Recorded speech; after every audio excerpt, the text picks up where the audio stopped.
classical Pilates ab exercises and how to make them work for your core and not just overexert yourself. So we're gonna start with lower lift. We're gonna talk about lower lift, and we're gonna do it in two different ways. We're gonna do a beginner version of lower lift, and we're gonna do a more intermediate version of lower lift. So lower lift in the beginner is your head, neck, and shoulders are gonna stay on the mat, but you're gonna place your feet, lift your hips, and place your hands in a diamond position underneath your butt. This helps support your low back.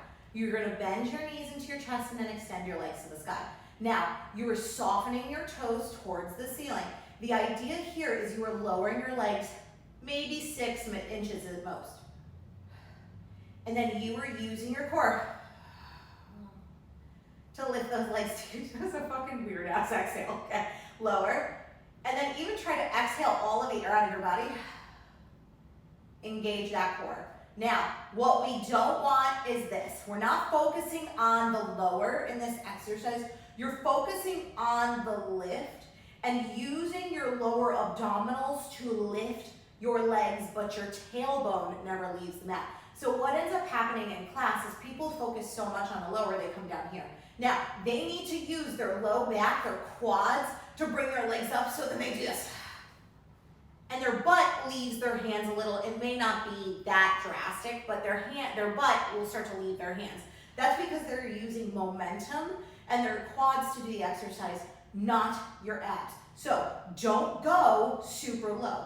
Focus on really breathing your belly button down towards your spine, but also think of pulling it up towards your sternum. Then lower down, 3 to 6 inches. Lift up, focus on the up, pull up through your core, push your belly button towards the mat even more.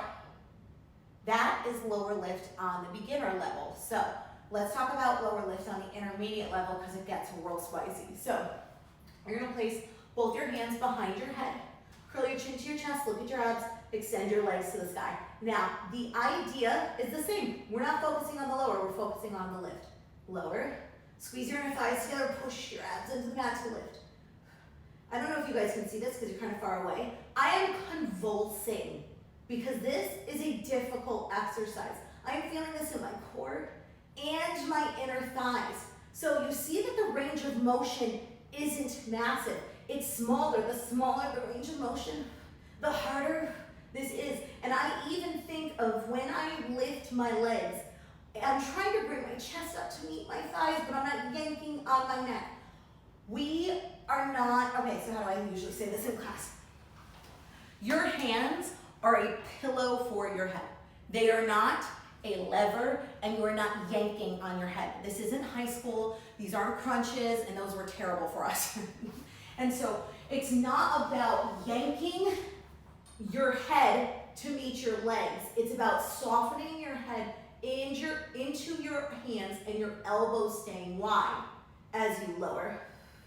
I'm not in my tips of my shoulder blades. As you lower, and then lift up. It's not this. Right? You're not pulling on your neck to bring your head to your thighs. Think of lifting your chest so that you're growing taller as you come up towards your thighs. You're pushing your lower abdominals into the mat. So I like to think of like sinking my belly button towards the mat, or if that doesn't work for you, almost like sinking your low back to the mat. And that is how you feel lower lift in your core.